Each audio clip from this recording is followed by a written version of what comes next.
ഷൈൻ ടോം ചാക്കോ പോലീസിന് മുന്നിൽ ഹാജരായിരിക്കുകയാണ്.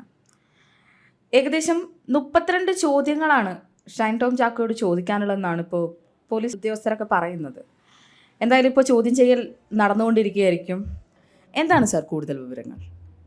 32 ചോദ്യങ്ങളും അതിന്റെ ഉത്തരവും പോലീസിന്റെ കാണും. അതാണിപ്പോ അവിടെ നടന്നുകൊണ്ടിരിക്കുന്നത്. കാരണം ഇതാരെ വിഡ്ഢിയാക്കും. അയാള് കഴിഞ്ഞ ദിവസം ഡാൻസ് അപ്പ് ടീം അയാളുടെ റൂമിൽ ചെല്ലുന്നു. റൂമിൽ നിന്ന് അയാൾ വെളിയിൽ വരുന്നത് ഈ രഹസ്യമായിട്ട് വരുന്ന പോലീസ് ആണെന്ന് അറിഞ്ഞ് ജനലിൽ കൂടെ ചാടി ഈ സ്വിമ്മിംഗ് പൂളിനകത്ത് ചാടി വണ്ടിക്കകത്ത് കയറി തമിഴ്നാട്ടിൽ പോയെന്നാ പറയുന്നത്. അങ്ങനത്തെ ഒരു കഥയാ കഴിഞ്ഞ ദിവസം നമ്മൾ കേട്ടോണ്ടിരിക്കുന്നത്. ഇയാളെ ഇവിടുത്തെ കേരള പോലീസിന് ഇയാൾ അങ്ങനെ ചാടി പോകണമെന്നുണ്ടെങ്കിൽ ഇയാൾ എന്തിനു ചാടി പോയി? അല്ലെങ്കിൽ അങ്ങനെ ചാടി പോയ അവസ്ഥയിൽ അയാള് അത്രയ്ക്ക് എന്തോ കുറ്റക്കാരനാണെന്ന് കണ്ട് അയാളെ പിടിക്കണ്ടേ? അയാള് ലഹരി ഉപയോഗിക്കുന്ന ആളാണെങ്കിൽ നമുക്ക് സാധാരണക്കാരന്റെ അടുത്തിന്റെ ചോദ്യമാണ് ഞാൻ ചോദിക്കുന്നത്. ലഹരി ഉപയോഗിക്കുന്ന ആളാണെങ്കിൽ 16-ാം തീയതി ചാടിപ്പോയതിനെ പിടിക്കാൻ വകുപ്പില്ല. ആര് പറഞ്ഞു പിടിക്കാൻ വകുപ്പില്ലെന്ന്? പോലീസിന് പിടിക്കാൻ വകുപ്പില്ലെന്ന് ആര് പറഞ്ഞു? ഈ പോയത് അവന്റെ ലഹരി ഉപയോഗിച്ച് അവന്റെ അതും കഴിഞ്ഞ് അമരവും കഴിഞ്ഞ് ഒരു പരിധി കഴിയുമ്പോൾ ഇന്ന ദിവസം വന്നാൽ മതി, അന്ന് പരിശോധിച്ചാൽ നിങ്ങളുടെ അകത്ത് അതിന്റെ ഒരു അവശിഷ്ടവും കാണത്തില്ലെന്നുള്ള രീതിയിലേക്ക് ഒരു ദിവസം കണ്ടെത്തി പോലീസ് കൊടുത്തിട്ട് നാട്ടുകാരെ മാധ്യമങ്ങളുടെ മുമ്പിൽ വെച്ച് 32 ചോദ്യത്തിന്റെ ഉത്തരവുമായിട്ട് കാണും.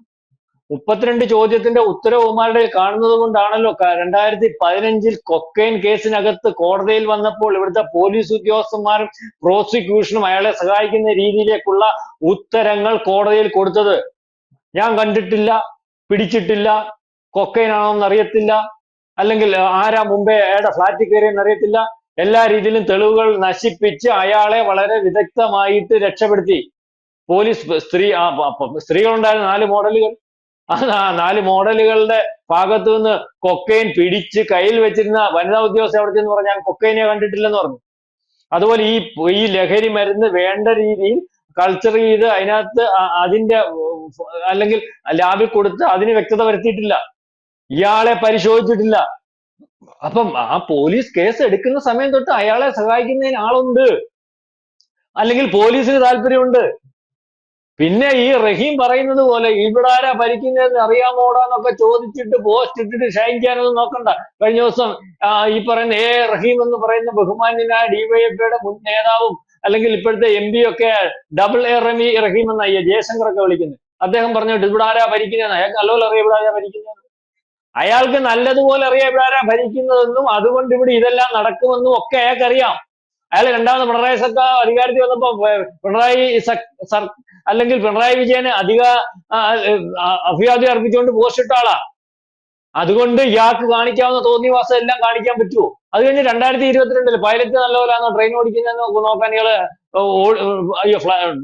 നല്ലപോലെ ട്രെയിനല്ല ഫ്ലൈറ്റ് ഓടിക്കുന്നതെന്ന് നോക്കാൻ ഇയാൾ അതിനകത്ത് കയറിപ്പോയ വിവാദമുണ്ട്. പിന്നെ ഇവൻ കാണിക്കുന്ന പോസ്റ്റുകളൊക്കെ നമ്മൾ നിരന്തരം കണ്ടുകൊണ്ടിരിക്കുമല്ലേ?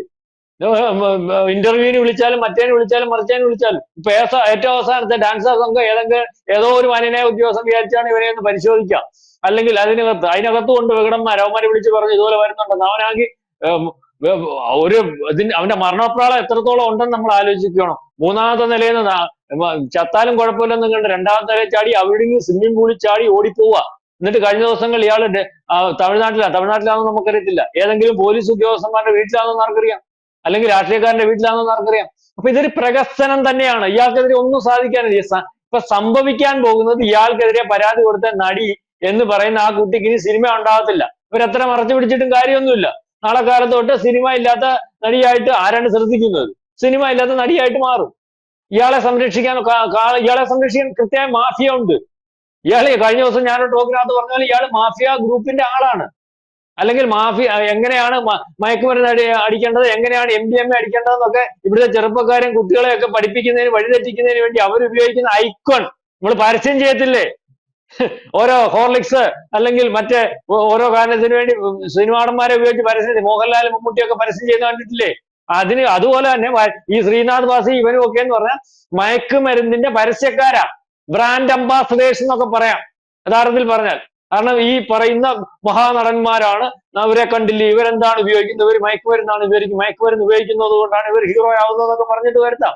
അപ്പം ഇന്ന് നടക്കുന്ന ഈ എക്സൈസിനും പോലീസിനും ഈ ഉദ്യോഗസ്ഥർക്കും ഒന്നും ചെയ്യാൻ പറ്റാത്ത അവസ്ഥയുണ്ട്. കാരണം അവർ കൃത്യമായിട്ട് പണിയെടുക്കാമെന്ന് വിചാരിച്ച് ഇതിന്റെ പുറകിൽ നിൽക്കുമ്പോൾ തന്നെ അവർ പണിയെടുക്കേണ്ടത് എവിടൊക്കെയാണെന്ന് തീരുമാനിച്ചു കൊടുക്കുന്ന രീതി രാഷ്ട്രീയക്കാരോട്. നേരത്തെ കണ്ടില്ലയോ, കഞ്ചാവ് വലിച്ചതിന് ഒരു പയ്യനെ MLA, നമ്മുടെ കായംകുളം MLA യുടെ മോനെ അറസ്റ്റ് ചെയ്തതിന് ഉദ്യോഗസ്ഥൻ ഇപ്പൊ എവിടെ കിടക്കുന്നു? ന്യായമായിട്ട് ജോലി ചെയ്ത ഉദ്യോഗസ്ഥൻ ഇപ്പൊ നാട്ടിലില്ല. അയാളെ അട്ട കടിക്കുന്ന സ്ഥലത്ത് അയാളെ ട്രാൻസ്ഫർ ആക്കി. അതാണ് അവസ്ഥ. ഇനി ആരും ന്യായം ചെയ്യും? ഒരു ഉദ്യോഗസ്ഥൻ വിചാരിക്കും എനിക്കെന്താ വേണം, ഇതൊക്കെ അതിന്റെ വഴിക്ക് പോട്ടെന്ന് വിചാരിക്കും. എനിക്ക് എന്റെ കുഞ്ഞുങ്ങളുടെയും അല്ലെങ്കിൽ ഭാര്യയുടെ അടുത്ത് നിന്ന് ജോലി ചെയ്തിട്ട് ഞാൻ ഈ നാട് നന്നാക്കാൻ നിന്നിട്ട് എന്റെ ജീവിതവും പോയി, എന്റെ ജോലിയും പോയി, എന്റെ സംവിധാനങ്ങളും പോയി, അവസാനം ഇങ്ങനെ ഇരിക്കേണ്ട കാര്യം എന്താ? അതുകൊണ്ട് ഞാൻ അടങ്ങാതിരുന്നാൽ മതിയല്ലോ എന്ന് വിചാരിക്കുന്ന ഒരു കാലഘട്ടത്തിലേക്ക് ഉദ്യോഗസ്ഥന്മാരൊക്കെ പോകുന്നത് കൊണ്ടാണ് ഇന്ന് ഈ നാട്ടിൽ ഏത് കുഗ്രാമത്തിൽ ചെന്നാലും MDMA സുലഭമായിട്ട് ലഭിക്കുന്നത്. ഇതുപോലുള്ള നടന്മാരും രാഷ്ട്രീയക്കാരും ഒക്കെ ഉള്ളത് കൊണ്ടാണ്. ഇയാളെ പിറ്റേ ദിവസം അന്നേരം തന്നെ ഇയാൾ ഓടിപ്പോയനെ ഈ വയർലെസ് അലർട്ട് കൊടുത്താൽ ഇയാളെ പിടിക്കാനൊക്കത്തില്ലേ? ആര് പറഞ്ഞു പിടിക്കാനൊക്കത്തില്ല? അരമണിക്കൂറിനകം ഈ പറയുന്ന പോലീസിന് പിടിക്കാറുന്നില്ല ഇയാളെ.